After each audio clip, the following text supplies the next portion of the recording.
to Questions with Maddie. Today we have a very special guest, Suzanne David. Hi. Hello, Suzanne. How are you? I'm doing fine, thank you. I'm going to ask you a few questions today, if that's okay. That's excellent. All right. First off, what did it feel like to be in those bombs? It was terrifying. There was bomb and blood everywhere. When the debris had finally cleared away, I saw Yvette shaking and staring at something. When I saw what she was looking at, I wanted to barf myself. It was gory and disgusting. But I stayed strong for Yvette's sake. All I could do was get her back to the school ground. All right. Were you scared when the German soldiers came to your house? I was really scared, but I knew that Papa and my mom would protect us along with the Lord. I just tried to grab and pack as much as I could. I regret not taking some of the things I had, but at least I had some of my original belongings. Did you ever have any doubts about Yvette getting better? At first, I thought she was going to get better right away, but she didn't. But then she started helping her mom around the house, so I thought that she would get better right away. But I was wrong. Now I know that she will not get much better from her current state, but I still visit and pray for her. Have you ever thought someone else around you was one of your fellow spies or someone working for the Germans? I have wondered if some of Dr. Leclerc's other patients were spies too, but I haven't noticed anything different about them, so I don't pay much attention anymore. Is it difficult always going somewhere else and making up excuses for stuff? It's much harder with my family than with Maddy Marcel or other instructors. I'm always nervous that they'll see right through me, but they don't say anything about it if they do.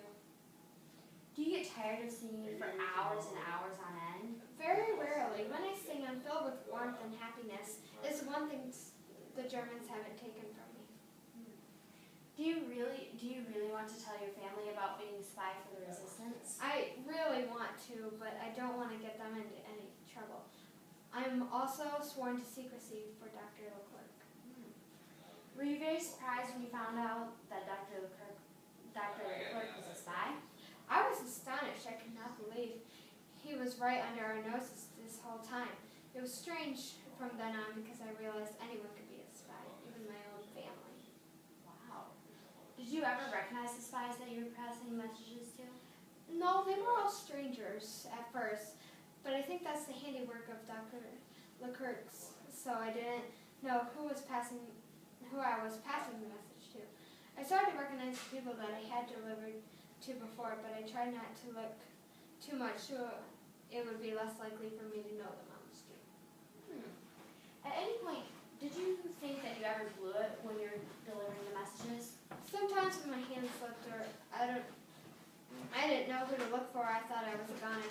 But no one paid me any attention if I messed up, especially when I was at the church and thought it was another woman, but it wasn't. I was terrified that someone would suspect me and report me to the Germans, but no one did. Thank you for your time, Suzanne. You're welcome. And we're back with Suzanne David. I'm going to ask you some more questions. Okay, sounds good. All right. Well, my first question is, did Yvette show any sign that she was listening to you when you sang to her? No, but I hope it made her feel better. It is a possibility that I made it worse, too, because it was the song she was singing right before the bombing. Oh, I can see why you think that. Did you ever think about telling your roommates about the bombing in the square? I think they knew about the bombing, but they didn't know that I was in the square when it had happened. Anyways, I was still traumatized by the fact that Madame Montage died right before me. It would have hurt too much to talk to them about it. Why do you think the Germans gave you time to get some household items before they took over your house? I think they thought if they just kicked us out, we would come back again and again. Sooner or later, the guards would shoot us if we kept going there. To keep us from bothering them, they probably gave us time to do that. How trashed was your house when the Germans finally left? Well, just picture your kitchen. Everything's so neat and organized. Now imagine all the furniture gone and a terrible stench in there. Then, think of your entire house like that. It is a horrible thing they did. I'm sorry that happened. Does becoming a spy do anything for your family? more to stop the war, sending messages to other people to help the army defeat them. It's more for the entire city and country. I always wanted to help with the war, so it was perfect. If you could count, how many rutabagas have you eaten?